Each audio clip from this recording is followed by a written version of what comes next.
Okay, today we're just going to be doing some feeding and cleaning, and we're going to start off with my one of my monocled cobras. Put on my gloves here.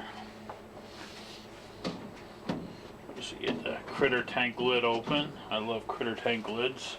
Snap closed. You can put a padlock in them. You don't have to worry about it. I like using front opening tanks, I don't like using front opening enclosures and tanks. I like using the top ones. Reason why is, first of all, nothing comes shooting out at the front. It protects me. They have to come up and over. Otherwise, also, when you're dealing with a front opening tank, you're dealing at the snake at their level on their playing ground.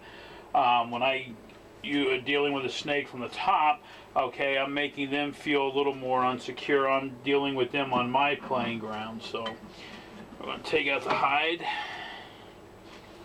and he's right down in there. He's getting to be a little fat, so. Alright, now as soon as I move the paper, he's going to be coming alive. So watch this. We open this here. There he is. There's my boy. See? He's up, he's ready to go. Look at him, man, he's ready. What we're going to do again is we're going to kind of like push his head down a little bit, hook him up from the side. We want to get underneath his hood.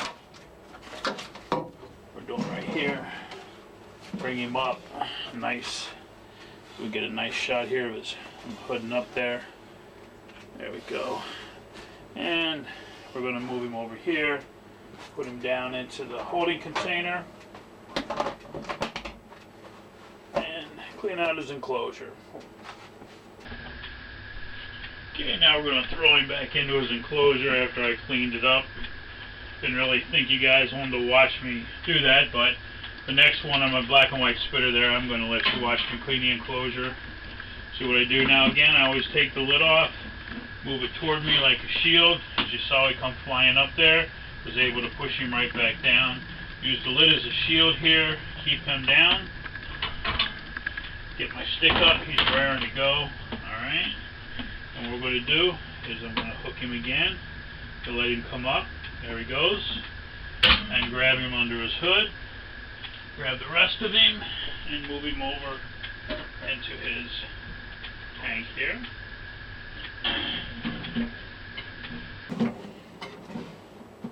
There you go. I didn't mean for that to click. So now we're going to give him his food.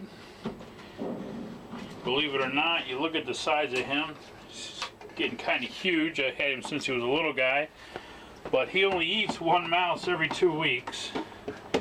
But he's growing awful fast here. So we're going to get his mouse, and I'm pretty sure he's going to bite it if he doesn't just literally take it from me. We'll get it, touch it on his body, let him know it's there. There he goes, he's looking. There he goes, he's got it. Take it. Alright. Now get the lock back on this cage here. He's a little defensive right now because he's got his mouth full of food. And again, whenever a snake has their mouth full of food, they're unable to defend themselves. So he's going to want to get that down as fast as he can. We'll actually let you watch him eat that. Normally I don't waste time, but cobras are pretty fast eaters when it comes to food. He's going to get that down and swallowed so that he's got his fangs ready to bite me or anything else that comes near him. I love the monocle cobras. I love that marking on their neck. They're usually very quick to flare up. They are what I would call aggressive. Some people call it defensive. I'm not really going to argue the point. If something is aggressive or defensive, one way or the other, they're trying to bite me. They want to kill me, so you can call it what you want. I mean, you can see there, though, he's just chomping down that mouse pretty quickly. He's almost got it swallowed. These guys are pretty amazing when it comes to eating. Like I said, I've seen some of these cobras almost inhale this food. Nice flare. I love it. They got the tail just hanging out a little bit. Look at him there. He's finishing it off. Making sure that he gets it down. Come on, buddy, swallow the tail. Oh, almost, a little bit more. And voila. He's eating that mouse. He's ready to defend himself now. And he's good to go. Now I'll put him back up on the shelf there. He'll probably just go hide in his hide and chill out for a while, get a nice drink of fresh water.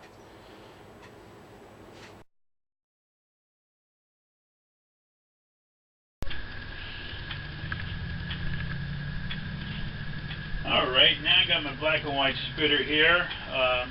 Normally I would clean the cage, but the cage looks relatively clean. So I'm going to put on just one of my gloves right now. We're going to change the water. I said I'd let you watch me clean this enclosure, but today it doesn't look like we're going to have to do that. So get the water bowl out of here. I'm going to get him fresh water. Alright. I woke him up. I can hear him growling in there.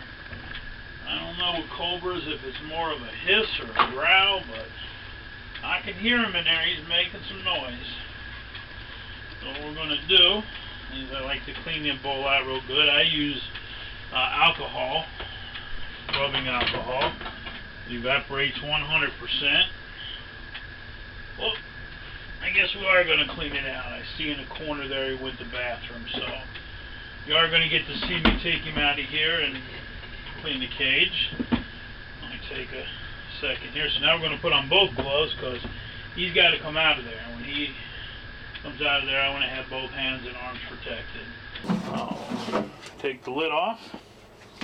And again, I use my 24-inch hemostats. We got holes put in the top here, so it makes it very simple.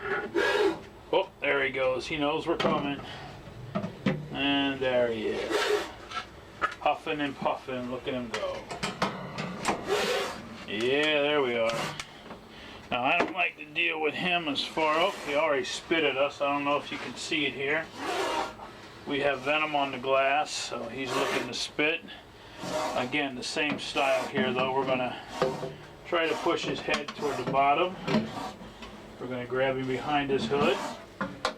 Now him I keep so I don't look at him because I don't want him spitting on me or pick him up. We move him into the enclosure here really quick, the holding enclosure. And clip the lid on. There we go. Put the stick up here. His bowl's already clean. Now we're going to grab the newspaper. See that pile over there in the corner at first. So I move the water bowl. Again, we use the rubbing alcohol. Spray up the bottom real good. And I also have venom on the glass here that he just spit at me. So we're going to wipe that off.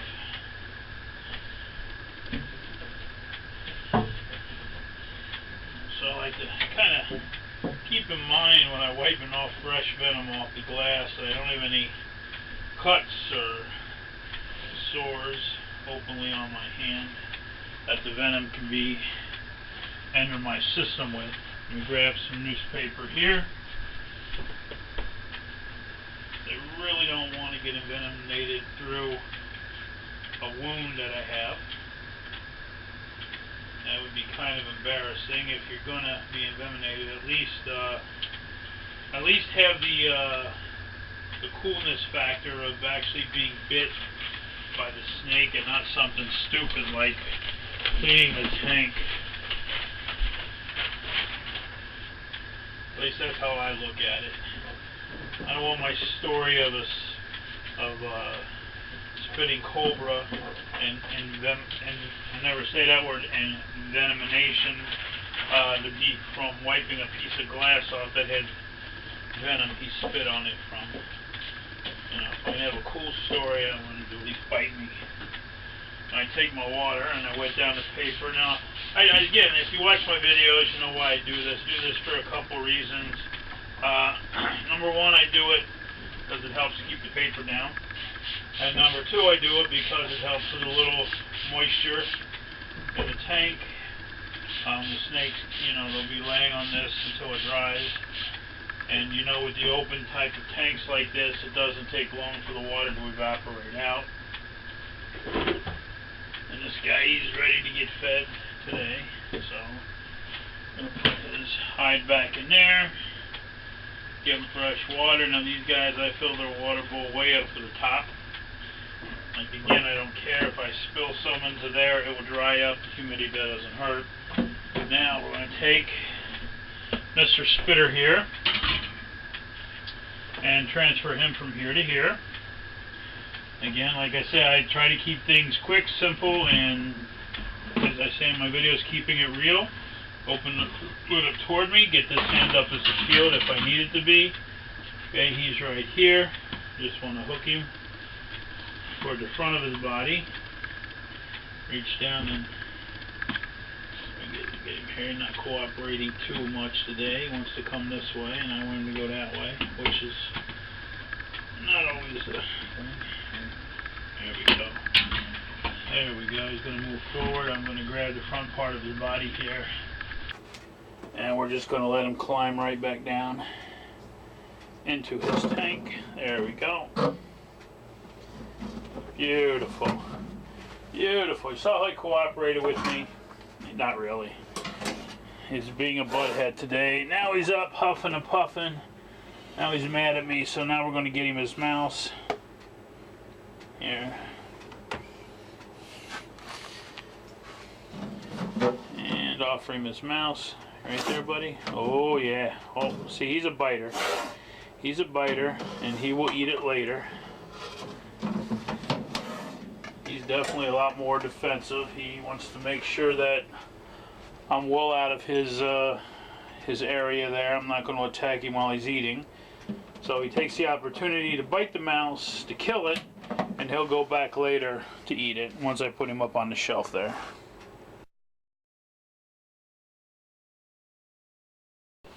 Okay, and this one's a little bit different. This one is not a cobra. This is an albino, albino western diamondback rattlesnake. And we're gonna get the water dish out of here. And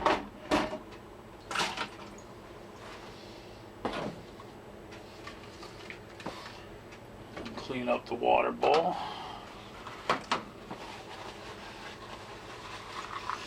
Now, one thing I've learned, unfortunately, it wasn't a snake that I would normally keep. I actually kind of inherited the snake. It was a venomoid, which I'm not a big fan of venomoids. I like snakes that are hot. Well, what I learned was that, like here, there's pretty much the same situation. The snake was over on this side, the water bowl was in the back here. And I'm decided, well, you know what, I don't want to use my hemostats, so what I'm going to do is I am going to just open it up and stick my hand in there real quick, grab that water bowl. Well, when I did that, that snake from inside of his hide shot out and just missed my hand. Now, even if it would have got me, well, it was a venomoid. But even here, it's real tempting to say, you know what, these are a pain to get in there to get that. Let me just reach in there, grab that water bowl. But I do that, this guy here shoots out, nails me. I will be so sorry for not using these, for just shortcutting the safety process. That every time my brain thinks stupid like that, like, oh, let's just try, I got to think, you know what, I remember laying in the hospital with a snake bite, and I can't remember, or don't want to remember again, laying in a hospital thinking, oh, if I would have just took 2 seconds to use the proper equipment, I wouldn't be here. All right, so I gotta make my mind override like doing stupid things and shortcutting procedures to save a couple seconds.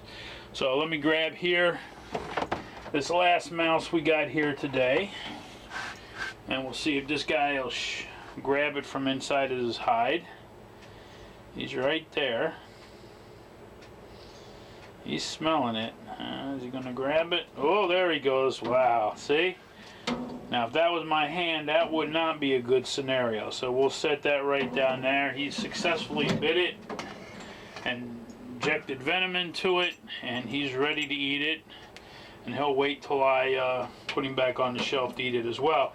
Now here you notice that I didn't have to change the paper. It's nice and clean. So I didn't re-wet it down like I normally would if I put fresh paper in there. The reason I didn't is because this is a western diamondback rattlesnake. He's more of an arid type of snake. He does need water, but he doesn't appreciate to have a nice wet tank all the time. So today we left him dry because there was no need to change the paper.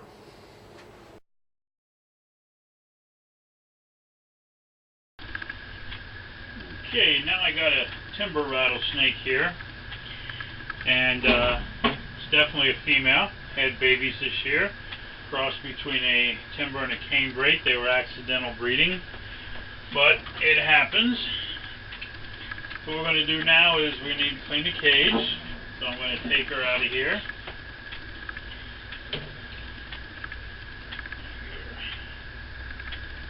In here and try to hook her.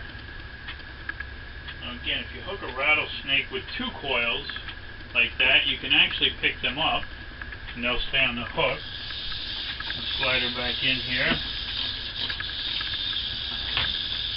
and put the lid on. Okay, and hopefully this is gonna come out alright.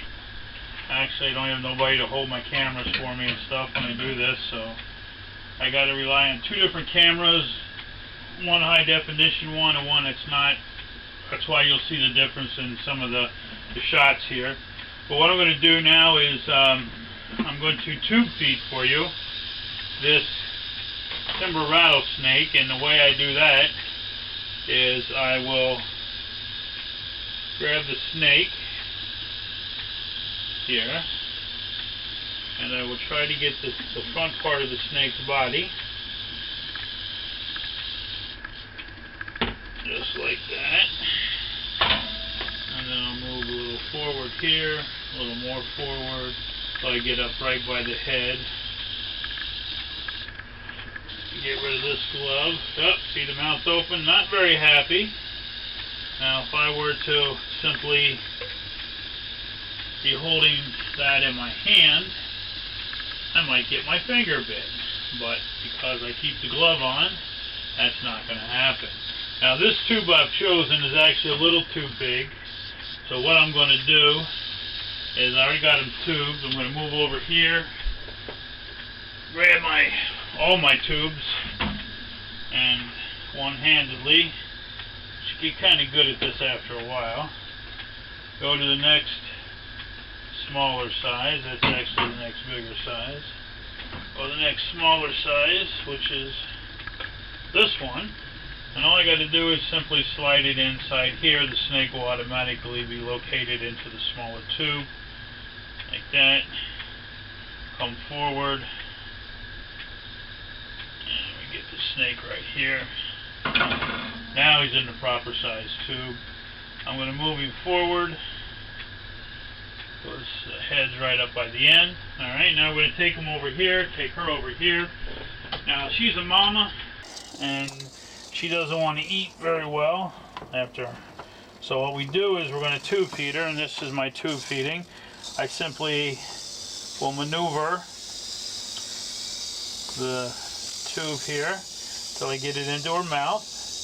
Then I will slowly and carefully watch it. I can see where the tube is moving through her, see where it pushes, and I can insert this as far as I want to, all the way down into her stomach.